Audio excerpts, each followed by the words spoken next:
Béni soit l'Éternel. Béni soit l'Éternel. Y a-t-il quelqu'un qui s'écrie avec moi gloire à Jésus? Gloire à Jésus. Y a-t-il quelqu'un qui s'écrit avec moi loué soit l'Éternel? Loué soit l'Éternel. Loué soit l'Éternel. Loué soit l'Éternel. Y a-t-il quelqu'un qui s'écrit avec moi exalté soit l'Éternel?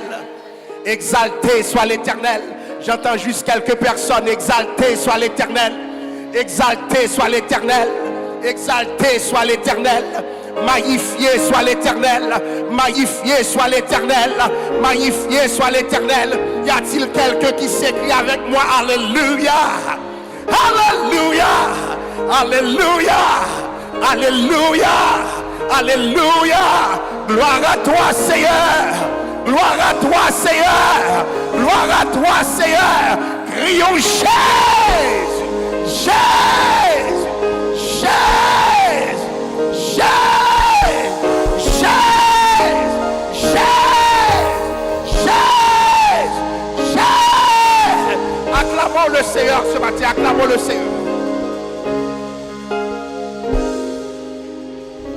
Alléluia.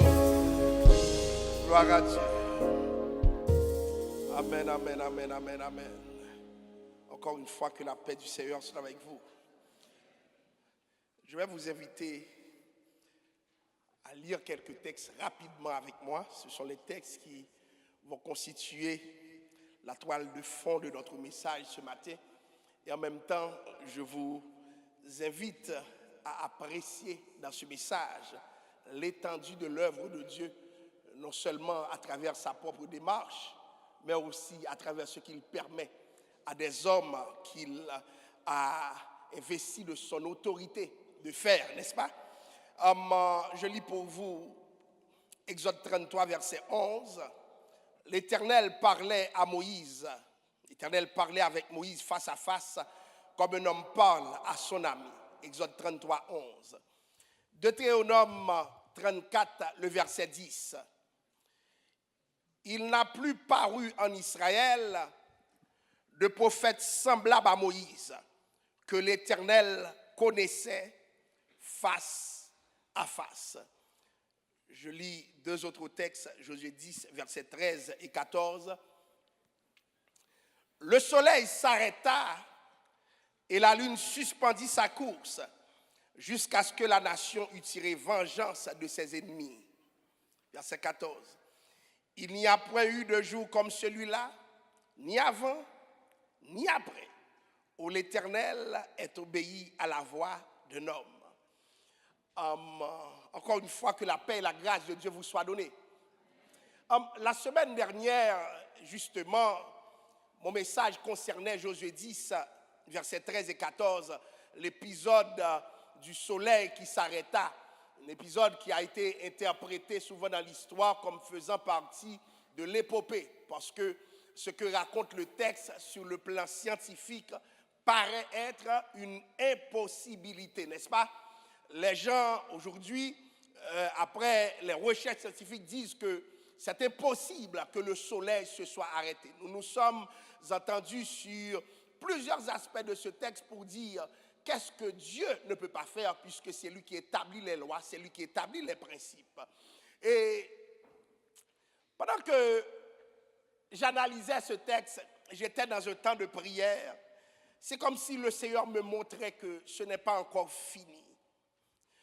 Dans ce texte, nous avons vu que des pierres étaient lancées contre les 5 rois qui s'étaient levés contre Gabaon. Vous avez entendu? Gabaon était l'allié du peuple d'Israël, et parce que Gabaon a fait alliance avec Israël, 5 rois se sont levés contre Gabaon. Mais qu'est-ce qui m'intéresse dans ce soulèvement? C'est que la Bible dit des pierres ont été lancées sur les 5 rois. Mais quand on dit que les pierres ont été lancées, personne ne s'est dit, mais c'était possible. Mais quand on dit que le soleil s'arrêta, tout le monde dit, c'est impossible. C'est comme si Dieu peut lancer des pierres, mais Dieu ne peut pas le texte montre cette possibilité contre laquelle personne ne s'est attaqué. Mais ce n'est pas ça le sujet de mon message. Je veux parler de la signature de Dieu et de la signature de l'homme. C'est la fin du verset 14 qui m'intéresse. Regardez. Il n'y a point eu de jour comme celui-là, ni avant, ni après, où l'Éternel avait obéi à la voix d'un homme. Bien-aimé, quand je parle de signature, c'est une manière unique, sans précédent, que Dieu choisit d'agir avec l'homme. Il y a des choses que Dieu choisit de faire avec toi. Personne ne peut copier ce qui a été fait. De sorte qu'aujourd'hui, si tu as un problème, ne va pas dire au soleil de s'arrêter. Vous êtes là? Le soleil qui s'arrêta ne peut pas être une doctrine sur laquelle tu te fondes parce que tu as un problème, tu déclares « Soleil, arrête-toi ». Imaginez-vous, nous autres Haïtiens, nous aimons être en retard. Et puis il y a un mariage. Tu ne peux pas arriver à l'heure et tu déclares « Soleil, arrête-toi ». Et puis la mariée est là. Qu'est-ce qui se passe? On ne peut pas prendre ces textes pour faire des doctrines comme pour dire que je peux le faire moi aussi. Et pourtant, ces textes sont une pédagogie. C'est que Dieu peut se servir de toi dans une circonstance particulière pour faire quelque chose d'unique, d'inexplicable, parce qu'il est le Dieu de l'impossible. Tenez-vous bien, le texte dit, je relis pour vous, il n'y eut point de jour comme celui-là, ni avant ni après, où l'Éternel est obéi à la voix d'un homme. J'aimerais vous dire ce matin que si on parle de Josué, Josué a une signature unique. On se souviendra toujours de lui comme l'homme qui arrêta le soleil et la lune dans leur trajectoire. Et j'en profite pour vous demander, vous autres hommes de Dieu, femmes de Dieu, quelle est votre signature? Quelle est votre signature? Est-ce que vous êtes prêts à ce que Dieu fasse quelque chose avec vous que vous n'avez jamais entendu de la part de qui que ce soit, que personne ne vous a raconté, mais parce que tu es serviteur de Dieu, le Seigneur décide d'agir ainsi avec vous? Est-ce que vous vous êtes déjà retrouvé dans des impossibilités où vous vous dites, où les gens autour de vous disent ce n'est pas possible, mais puisque vous servez Dieu, vous savez que Dieu a une signature pour vous, avec vous, dans l'impossible. Est-ce que vous croyez que le Seigneur peut le faire? Dieu aime faire des choses avec certaines personnes dans une génération donnée qu'il n'a fait avec aucune autre personne. Et nous l'avons vu avec Moïse. Si on demandait, mais c'est quoi Moïse? C'est vrai, Moïse, c'est l'intercesseur exceptionnel. Il a plaidé pour le peuple après leur grave péché. Exode 32, versets 11 à 14. Moïse est celui qui a reçu les 10 commandements et a transmis la loi de Dieu au peuple d'Israël. Il l'a reçu sur des tablettes. Moïse, c'est le leader de la libération des esclaves en face de l'Égypte. Mais ce qui m'intéresse avec Moïse, c'est son expérience particulière. Il n'y eut aucun prophète semblable à Moïse. Parce que l'Éternel connaissait, parlait avec Moïse. Comment d'après vous? Comment? Face. Alléluia. Quelle signature. Face à face. J'aimerais vous dire que pendant que Dieu parlait avec Moïse face à face, Moïse annonçait au peuple seulement que Dieu avait l'intention de leur parler depuis la montagne. Le peuple a dit, non Moïse, va toi-même à la montagne, nous autres, nous ne nous approcherons pas. Bien aimé, beaucoup de gens pensent pouvoir parler avec Dieu face à face, ce serait une expérience facile, mais écoutez, Dieu est un Dieu redoutable. Et nous vivions, l'époque de Moïse, c'est une époque où si ta vie n'est pas conforme, le feu pouvait te consumer. Mais quel homme était Moïse pour accepter de parler face à face avec Dieu et de ne pas courir à cause de la voix de Dieu qui lui parle, comme on parle avec un homme? Moïse avait une signature unique. Est-ce que l'Église est là ce matin? Est-ce que l'Église est là ce matin? Et j'en profite pour vous redemander, quelle est votre signature? Quelle est votre signature? Nous avons Noé qui avait une signature unique. Genèse 6, verset 9. La Bible dit, Noé était un homme juste, intègre dans son temps. Noé marchait avec Dieu. Mes chers amis, quel homme accepterait de construire une arche sur une montagne parce que Dieu lui a parlé? Quelle personne aujourd'hui accepterait de faire cela? Levez la main. J'aime votre honnêteté. Noé a choisi, Noé a accepté d'être tourné au ridicule parce que Noé va faire ce qu'un homme normal n'accepterait jamais de faire. Et Dieu lui fut favorable. La Bible dit dans Hébreux 11, verset 7, c'est par la foi que Noé divinement avertit des choses qu'on ne voyait pas encore. Et saisi d'une crainte respectueuse, construisit une arche pour sauver sa famille. Noé avait une signature avec l'arche, l'homme qui a construit une arche. Nous pourrions prendre l'exemple d'Abraham, appelé père de la foi, ami de Dieu. Combien de personnes, chers amis, accepteraient de sacrifier son enfant ce matin? Aujourd'hui encore, l'exemple demeure difficile pour nous. Combien de personnes sacrifieraient leurs enfants? Alléluia. Dieu a demandé à Abraham, ton fils, ton unique, celui que tu aimes, Isaac.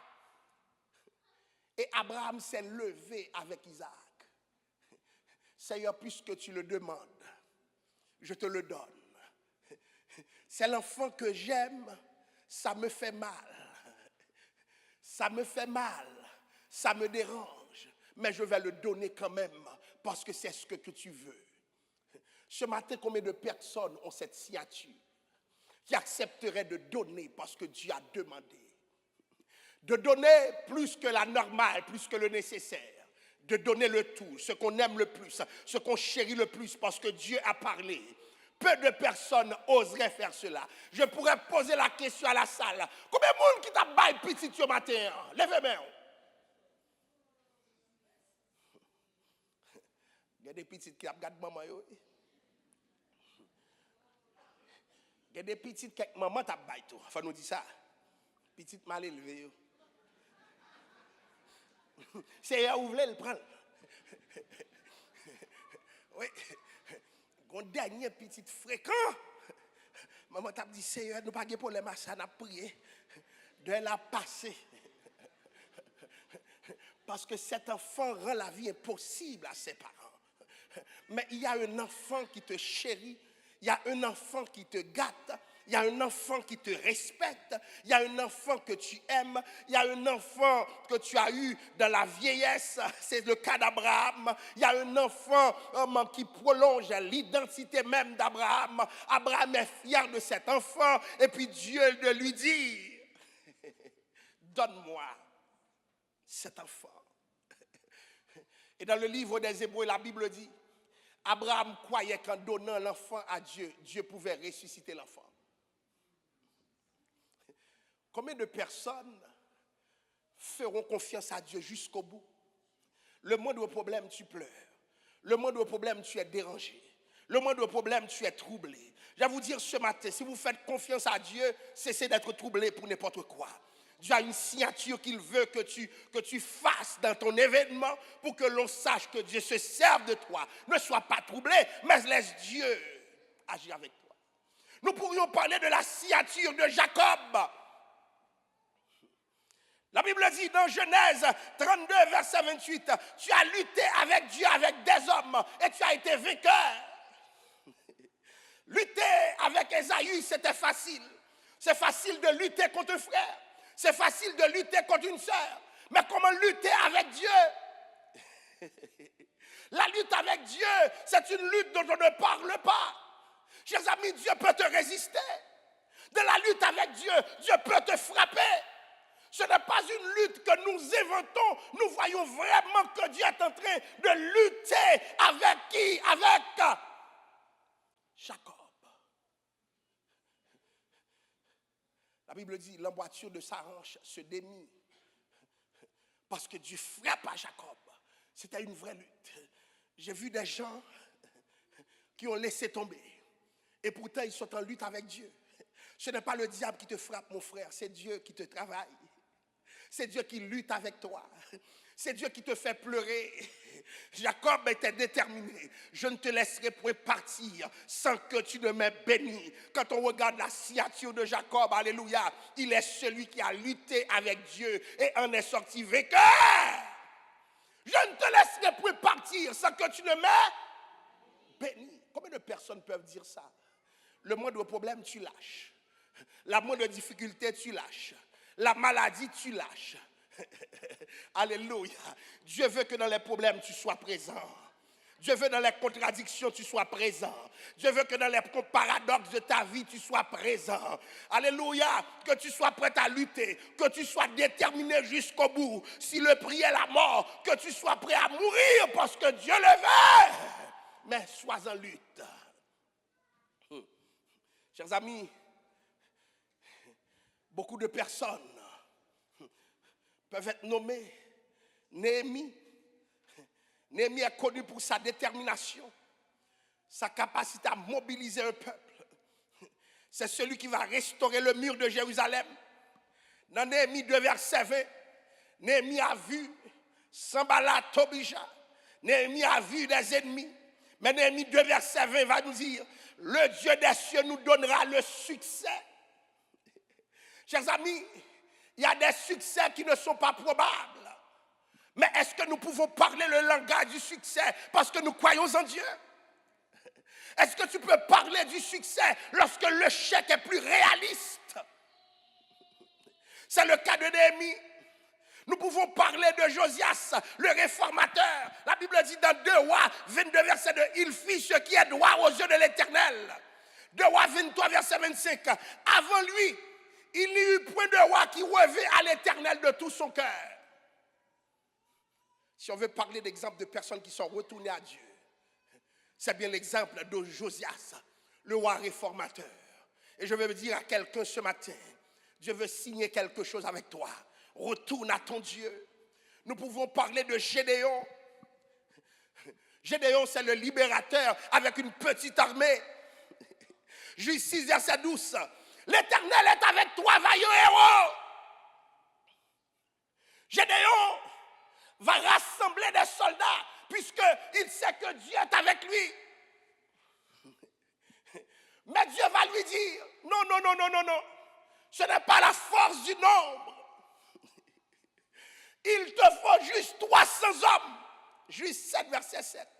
Avec les 300 hommes qui ont l'appel, je vous sauverai. Josué, c'est l'homme qui, avec une petite armée, va vaincre. Gédéon va vaincre une grande armée.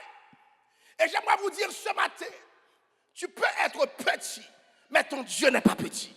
La promesse de Dieu n'est pas petite. Dieu peut signer avec toi ce matin. Dieu peut signer avec ta vie. Parce qu'il est Dieu. Nous pouvons parler de Samson. Samson, c'est l'exemple de la force divine, malgré la faiblesse humaine. J'aimerais dire à quelqu'un dans cette salle, même dans ta faiblesse, Dieu continue à être fort dans ta vie. Alléluia. Dieu a signé avec Samson. Comment comprendre? Dans Juge 16, verset 30, il va dire que je meurs avec les Philistins. Il poussa avec force et la maison trembla sur les princes. Juge 13, verset 5, il commença à délivrer Israël de l'armée des Philistins.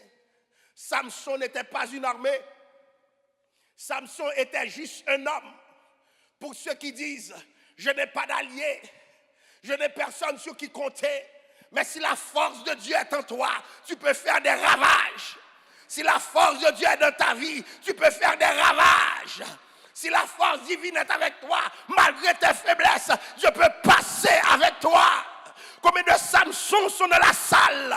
Combien de Samsons sont en train de dormir? Parce que ça passe par toi. Ça ne passera pas comme Moïse par un ensemble, par un peuple, mais c'est par un seul homme que Dieu veut agir. C'est un seul homme qui doit combattre, c'est un seul homme qui doit tuer, c'est un seul homme parce que Dieu l'a investi de l'autorité. C'était la signature de Samson. La signature d'Élie. On a l'exemple de celui qui monta au ciel, mais Enoch monta aussi au ciel. Je me demandais c'était quoi la signature d'Élie. Élie est celui qui est connu pour avoir appelé le feu du ciel à plusieurs reprises. On est venu chercher Élie, un groupe d'ennemis. Alléluia, alléluia. Sous la commande d'Akab, Élie a décidé que le feu va les consumer. Le feu les a consumés. Alléluia.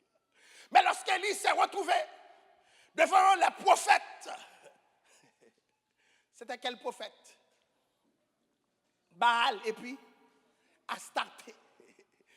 Les prophètes étaient là, presque milliers. Et puis Moïse, Élie était là. Élie a dit, le Dieu qui répondra par le feu. Bien aimé, qu'est-ce qui va se passer? Ce n'est pas un feu qu'il a consumé. Il n'avait pas d'allumette. Il n'a pas utilisé des matériels pour allumer le feu. Et ce qui est plus beau dans son spectacle, c'est qu'il y avait l'eau tout autour de l'autel. C'est-à-dire qu'il était probable que le feu s'allume pour que personne ne dise que c'est un anarque. Parce que l'eau ne peut pas s'allumer sur le feu. Au contraire, le feu était, le feu. Mais gloire soit rendue à Dieu. Alléluia. Le feu qui sort du ciel ne peut être éteint par aucune eau. Lorsque Dieu opère, il donne à son serviteur une signature unique. Il est le prophète du feu qui fait descendre le feu sur l'eau. La Bible dit, alléluia, et le feu tomba, 1 Roi 18, verset 38, il consuma l'holocauste. Dieu a signé avec Élie. Combien de personnes Dieu peut signer avec eux ce matin? Le Seigneur peut signer avec toi. On a Élisée qui va recevoir une double portion de l'esprit d'Élie et va accomplir des miracles extraordinaires. Lorsqu'Élisée demandait une double portion, il devait faire le double des miracles d'Élie. Mais Élisée manquait un miracle pour que ce soit exactement le double. Bien-aimés, nous avons appris dans toute la théologie biblique, les miracles se font avec des vivants. Dieu prend des vivants comme instrument de ces miracles et non des morts. Est-ce que vous êtes là? La Bible dit, ils étaient sur 13 miracles. Il manquait le 14e. Alléluia. Mais il avait demandé dans 2 Rois 9 qu'il y ait sur moi, je te prie, une double portion de ton esprit. Et pendant qu'il est en tombe, quelqu'un d'autre, là où se trouvent ses ossements, est rentré. Et la personne est sortie vivante. Parce que même dans sa mort, Dieu se souvient de la promesse qu'il avait faite à Élie. Est-ce que l'Église comprend cette parole? Il est le Dieu de l'impossible. Donc le prophète de la double onction nous montre que lorsque Dieu t'investit, lorsque Dieu te parle, il s'arrange pour que sa parole soit respectée à la lettre. Nous pourrions prendre David, l'homme selon le cœur de Dieu, dans tout l'Ancien Testament. Il y a des hommes plus bons, il y a des hommes plus honnêtes, il y a des hommes plus sérieux, il y a des hommes qui n'étaient pas de l'adultère, il y a des hommes dont les mains n'étaient pas remplies de sang. Alléluia. Que Dieu pouvait désigner comme l'homme selon son cœur. Il ne l'a pas fait pour Abraham, il ne l'a pas fait pour Daniel, il ne l'a pas fait pour Job, il ne l'a pas fait pour Néhémie, mais il va le faire pour qui d'après vous?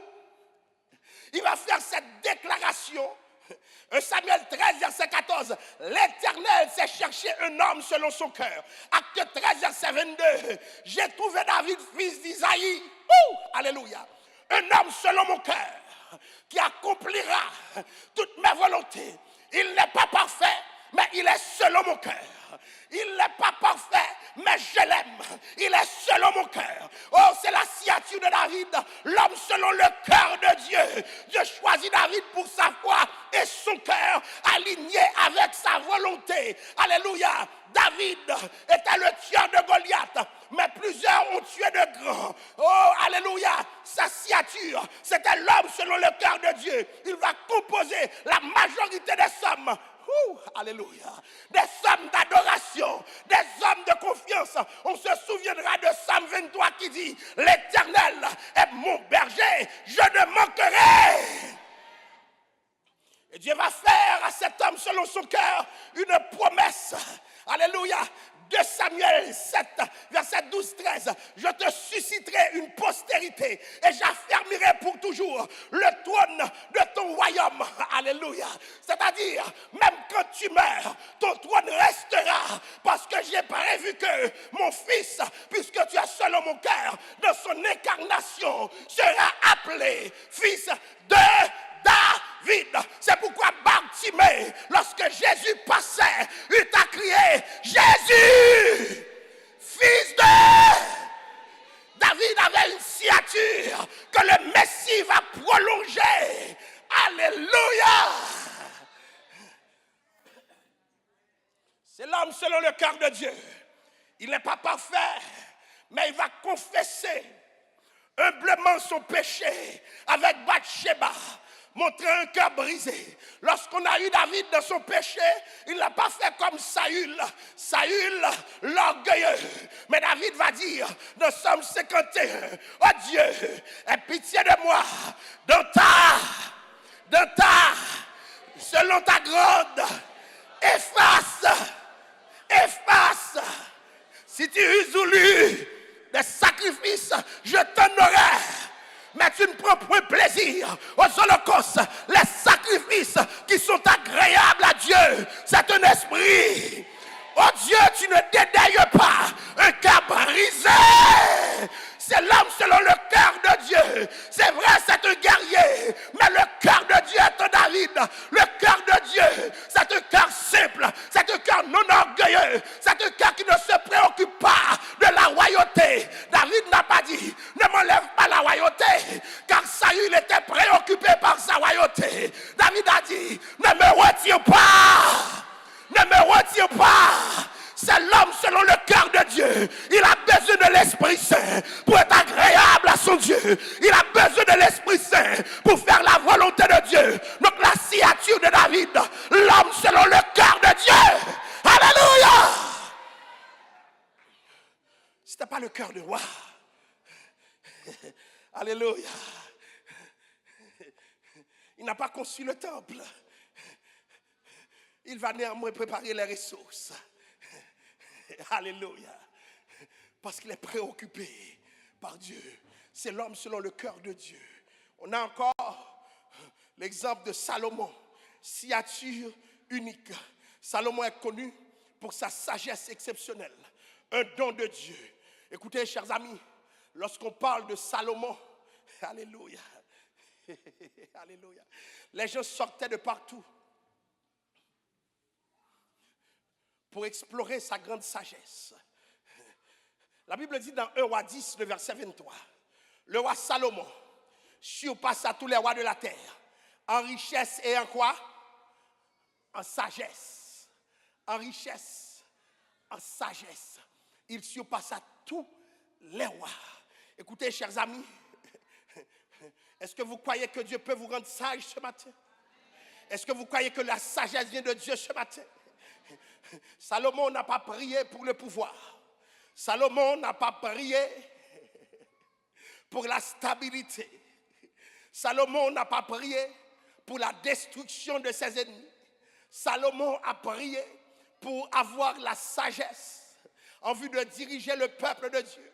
Lorsque le Seigneur regarda l'humilité de la demande, eh bien le Seigneur va le combler de ce qu'il n'a jamais demandé. C'est l'homme le plus riche de tous les temps.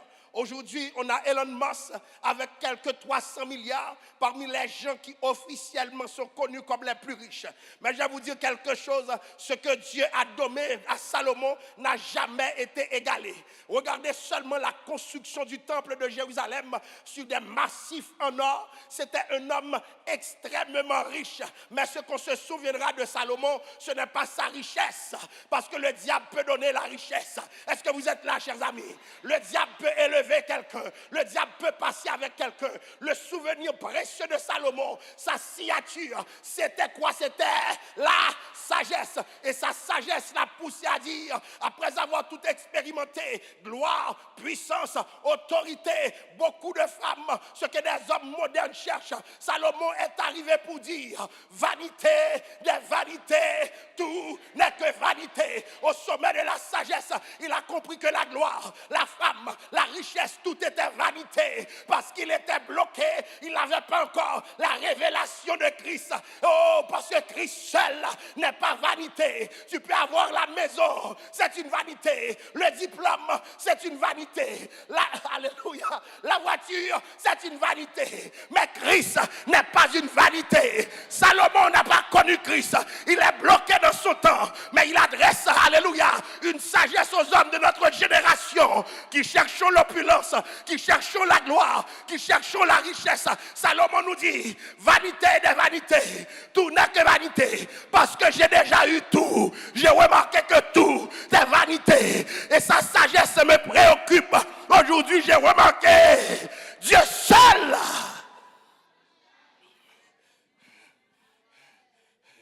C'était la signature de Salomon, la sagesse. La signature de Jean-Baptiste, un mandat unique, un homme qui, poussé par l'esprit, manquait d'égard à son audience. Aujourd'hui, les principes homilétiques, pour ceux qui ont étudié, nous le connaissons, on nous dit qu'il faut toujours en tout temps respecter le peuple. Vous ne me verrez pas en train de parler de manière négative de mon peuple, quand bien même il y a quelque chose de négatif. C'est une question de respect, de principe. Nous avons été structurés à l'école comme ça. Mais, alléluia, Jean-Baptiste, poussé par l'esprit, disait aux pharisiens, race de, qui vous a appris à fuir la colère de Dieu. Prédicateur unique. Si tu viens ici dans l'assemblée, tu dis race de vipère, c'est probablement ta dernière prédication. A manqué peuple des gars. La caillou manqué moun na caillou des gars. Mais laissez le peuple de Dieu tranquille. Les hommes de Dieu ne manquent pas d'égard au peuple de Dieu sous prétexte de la parole. Cependant, alléluia. Cependant, il était permis à Jean-Baptiste de faire des choses que personne d'autre ne pouvait faire. C'était un prédicateur unique. Et qu'est-ce qu'il était en train de faire? Il était en train de préparer quelque chose qu'aucun autre homme n'était mandaté pour préparer. Il préparait quoi? Le chemin du Christ. Et écoutez, Jésus lui-même dira de Jean-Baptiste, parmi ceux qui sont nés des femmes, il n'a point paru de plus grand. Alléluia. Jean-Baptiste était plus grand que David. Jean-Baptiste était plus grand qu'Adam. Jean-Baptiste était plus grand que tous ceux qui sont nés de femmes. Alléluia. Mais il était aussi plus petit dans le royaume des cieux, parce qu'il n'a pas vu l'œuvre de Jésus-Christ se déployer devant lui.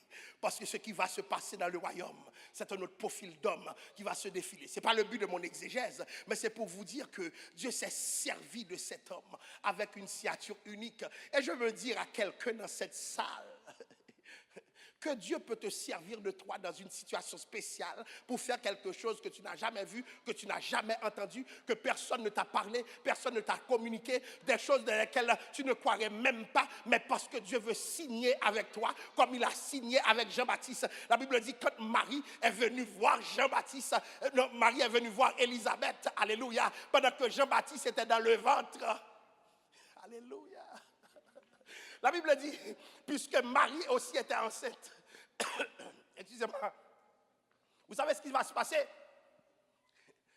Jean-Baptiste dans le ventre de Marie d'Élisabeth va tressaillir. C'est comme s'il saluait déjà le Christ. C'est pas mon cousin qui est là, mais c'est Christ. C'est pas ma famille qui est là, mais c'est Christ. Donc dans le ventre de sa mère, ça me rappelle le psaume 8, il a fondé sa gloire dans la bouche des enfants à la mamelle, mais l'enfant n'est même pas à la mamelle. Dans le ventre de sa mère, l'enfant tressaillit de joie parce que le Christ est dans un autre ventre. Il l'a reconnu. C'est-à-dire, chers amis, dans ton ventre, quelque chose se passe. Tu ne comprends pas ton enfant qui sort, mais Dieu comprend toutes choses. Il est le précurseur du Messie. Il va dire dans Jean 1er 29, voici l'agneau de Dieu qui ôte le péché du monde. Je ne suis même pas digne de délier les couloirs de son soulier. Écoutez, chers amis, je pourrais continuer. Il y a quelqu'un qui m'intrigue beaucoup, quelqu'un que j'aime beaucoup. J'ai un faible pour cet apôtre. Qui, d'après vous? L'apôtre Jean, le disciple bien-aimé. La Bible parle de Jean 13, verset 23. Le disciple que Jésus aimait. Il est témoin des moments clés lors de la transfiguration de Gethsémane et là où il était et où les autres disciples n'étaient pas. Où étaient-ils d'après vous? Au pied de la croix, où Jésus va dire, femme, voilà ton fils. Et fils, voilà ta mère. C'est le théologien de l'amour, celui qui va nous dire Dieu, 1 Jean 4, verset 38, est amour. C'est le théologien de la christologie descendante. Oh, Matthieu a une façon de présenter l'évangile, Marc a une façon de présenter l'évangile, Luc a une façon de présenter l'évangile. Mes chers amis, la manière dont Jean présente l'évangile est unique. C'est un sauveur qui sort des cieux, qui s'est incarné parmi les hommes et qui nous a choisis. Lorsque tu regardes Jean 1er, qui est un bibelot pour moi théologique, Jean 1er me fait tressaillir. Il est venu chez les siens, dit-il, et les siens ne l'ont point reçu, mais à tous ceux qui l'ont reçu, à ceux qui croient en son nom, il a donné quoi? Le pouvoir de devenir enfants de Dieu, lesquels sont nés non de la chair, ni de la volonté de l'homme, mais de Dieu. Théologien de la filiation, théologien de l'amour, révélateur du royaume céleste.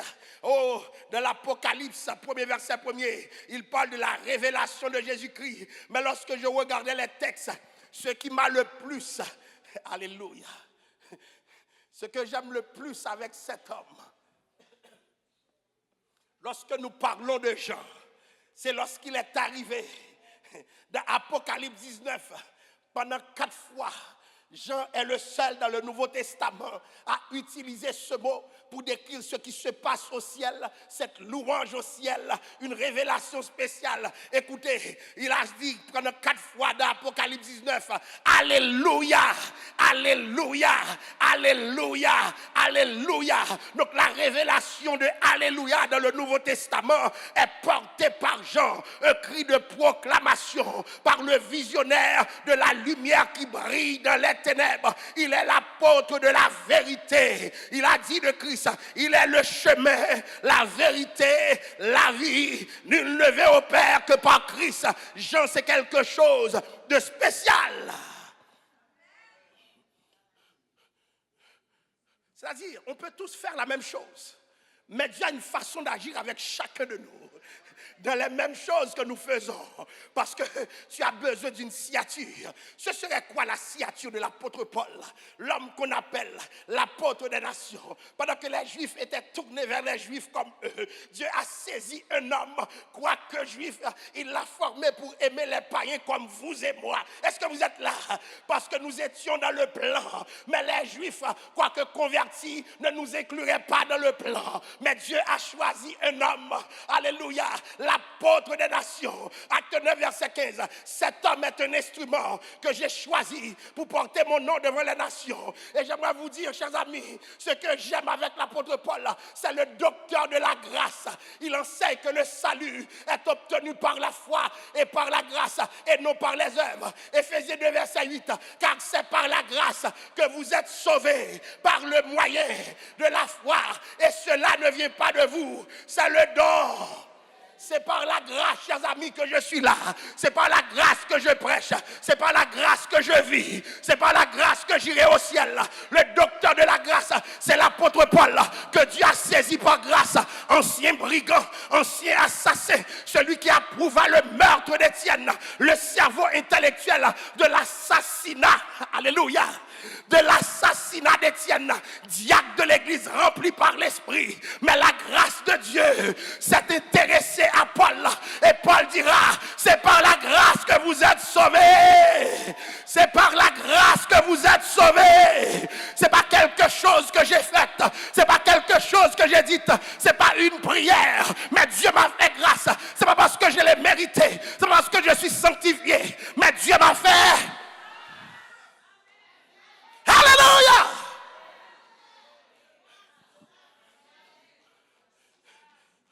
Le docteur de la grâce doit dire missionnaire, infatigable, témoin transformé. Il dira, au Corinthiens 15, verset 9, 10, je suis le moindre des apôtres. Alléluia. Mais par la grâce de Dieu, je suis ce que je suis. Alléluia. Tu n'es peut-être pas prédicateur. Tu n'es peut-être pas une dame missionnaire. Tu n'es peut-être pas de la grande nomenclature de l'église. Tu n'es peut-être pas pasteur. Tu n'es peut-être pas un apôtre. Mais par la grâce de Dieu, tu es ce que tu es. Tu es ce que tu es. Tu es ce que tu es. Dieu t'a signé comme ce que tu es. Tu es ce que tu es. Et que Dieu manifeste dans le temps ce que tu es.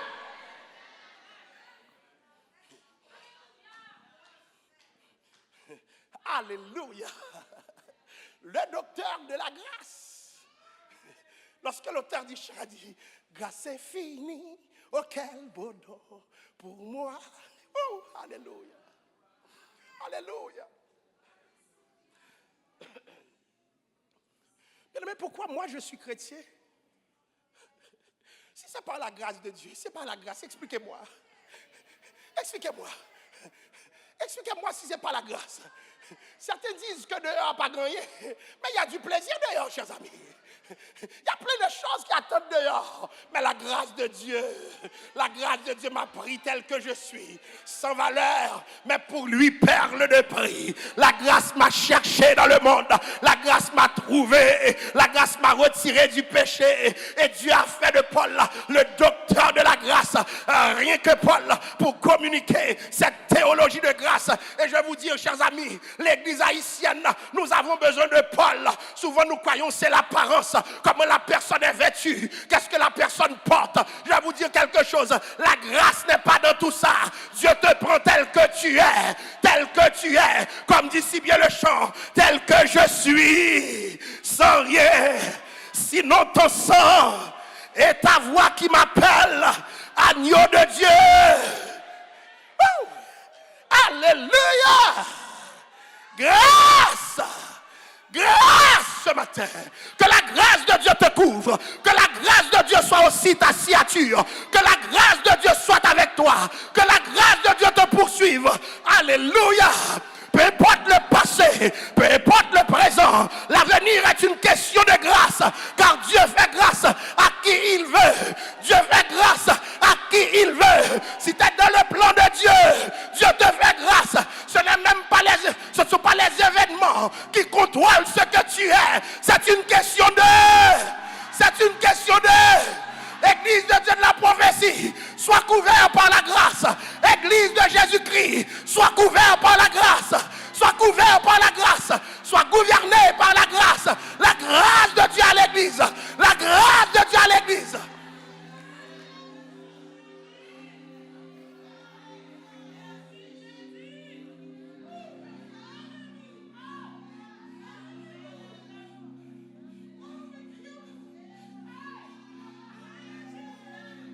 C'est une question de grâce. Grâce dans grâce. Grâce dans grâce. Bien-aimé, je suis élevé dans des contextes tellement rigides. Alléluia. Dans des contextes de rigidité où on te regardait sur l'apparence quand tu viens à l'église. Lorsque cette théologie de grâce a commencé à m'envahir, et m'a remise en question. J'ai eu un cœur de compassion. Des fois, vous pouvez penser c'est la tolérance, mais c'est la dimension de la grâce. C'est pas que je ne pas ouais, c'est ouais, moi, me comprendre, mais la grâce de Dieu est plus forte. Parce que si Dieu a eu pitié de moi par grâce, j'ai pitié aussi de certaines personnes par grâce. Si Dieu a pitié de moi, si Dieu ne m'a pas tué, si Dieu ne m'a pas éliminé, malgré mes péchés, malgré mes iniquités, comment je m'éliminerai quelqu'un, comment je ferai mal à quelqu'un, que Dieu pardonne à ceux qui ne comprennent pas. L'évangile est sous le régime de l'art. C'est une question de grâce. Et que la grâce forme ton caractère. Sois toujours prêt, ouvert à la compassion. Parce que Dieu est un Dieu de grâce. Y a-t-il des gens qui Dieu a fait grâce dans la salle? Y a-t-il des gens sur qui la grâce de Dieu réside? Y a-t-il des gens qui sont là par grâce? Tu n'es pas mort par grâce. Tu n'es pas à l'hôpital par grâce. Oh, beaucoup de choses ne sont pas arrivées par grâce. Ce n'est pas une bonne famille que tu avais. Plusieurs ont été détournés. J'ai eu des collègues qui ont été détournés de la foi. J'ai eu des étudiants. Quand j'étais à l'école, chers amis, je croyais être promis à un grand avenir. Ils ont connu la drogue. Ils ont connu la prison. Ils ont été déjoués. Mais je suis encore là. C'est une question de grâce.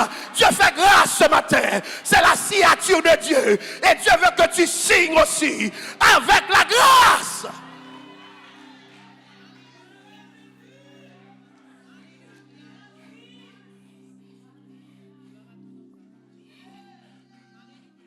Paul est aussi un modèle de persévérance en disant dans 2 Timothée 4:7, j'ai combattu, j'ai achevé, j'ai gardé et désormais la couronne de vie m'est réservée.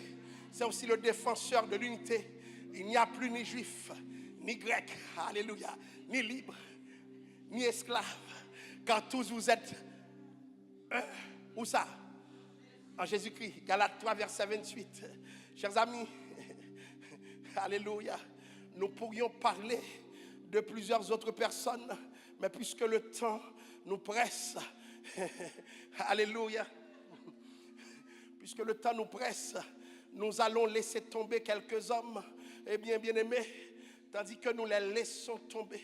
Je veux que vous sachiez, non seulement il y a des hommes que Dieu utilise avec une signature spéciale, alléluia, et je peux vous dire, regardez bien quand les gens prêchent, quand les gens interviennent, alléluia, il y a une signature que Dieu leur a donnée qui fait que chaque prédicateur est unique. Est-ce que vous êtes là? Il y a une signature que Dieu donne. Si à Jean c'est l'amour, à Paul c'est la grâce. Est-ce que vous êtes là? Mais il y a des églises aussi. Et c'est ma prière pour cette église. Oh, alléluia. Il y a des églises aussi qui ont des signatures. Des très uniques. Chaque église, chaque assemblée est une assemblée. Éphèse, Apocalypse 2, tu ne peux supporter les méchants. Tu as mis à l'épreuve ceux qui se disent apôtres et ne le sont pas. C'était l'église qui avait pour signature la fidélité, la vérité et le rejet des faux enseignements. Smyrne, Apocalypse 2, verset 9 et 10. Je connais ta tribulation et ta pauvreté, mais tu es riche. Sois fidèle jusqu'à la mort et je te donnerai la couronne de vie. La signature de cette église, c'est la richesse spirituelle au milieu de la pauvreté et de la persécution. Est-ce que vous croyez qu'il y a des gens riches parmi nous? Est-ce que vous croyez qu'il y a des gens riches parmi nous? Pergame, tu tiens ferme mon nom et tu n'as pas renié ma foi. C'est une église problématique. Mais ce que j'ai retenu de positif, Apocalypse 2, verset 13. Tu tiens ferme mon nom, tu n'as pas renié ma foi. C'est la fidélité au nom de Jésus. Thyatire, c'est l'amour, le service et la persévérance. Apocalypse 2, 19. Je connais tes œuvres, ton amour, ta foi, ton fidèle service, ta constante et tes dernières œuvres plus nombreuses que les premières. Sardes, c'est quelle église? Une minorité fidèle qui reste pure. Une église où certains restent purs et fidèles. Je vais vous dire quelque chose, bien-aimés. Dans l'église de Jésus-Christ, Tout le monde ne sera jamais pur. Il y a toujours des pécheurs au sein de l'église. Est-ce que l'église est là? Mais il y a toujours une minorité. Tu as à ça quelques personnes qui n'ont pas souillé leurs vêtements. Elles marcheront avec moi en vêtements blancs parce qu'elles en sont dignes. Philadelphie, l'église qui a pour signature la fidélité dans l'obéissance et l'évangélisation. Je sais que tu as peu de puissance, Apocalypse 3:8, que tu as gardé ma parole et que tu n'as pas renié mon nom. Et finalement, Laodicée, la capacité à s'améliorer par la repentance. Apocalypse 3:19, moi je reprends et je châtie tout ce que, chers amis, les églises ont leur signature. Et je posais à Dieu la question, c'est quoi la signature de l'église de Dieu de la prophétie Montréal Nord-Ouest? C'est quoi notre signature ce matin? Qu'est-ce que Dieu fait dans cette église comme signature? Alléluia. Comment Dieu se signale dans cette église avec une signature? Nous avons vu des hommes de Dieu avec des signatures. Nous avons vu des églises aussi avec des signatures. Parce que dans le monde spirituel, tu dois avoir ta propre signature.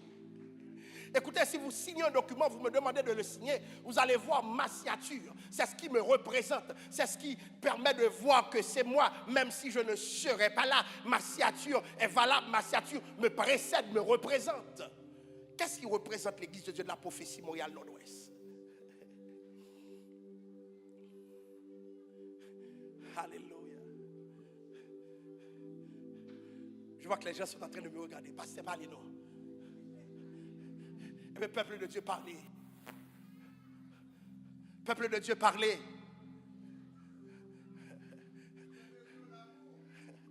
Alléluia. Ça, c'est une demande. Mais qu'est-ce qui nous représente?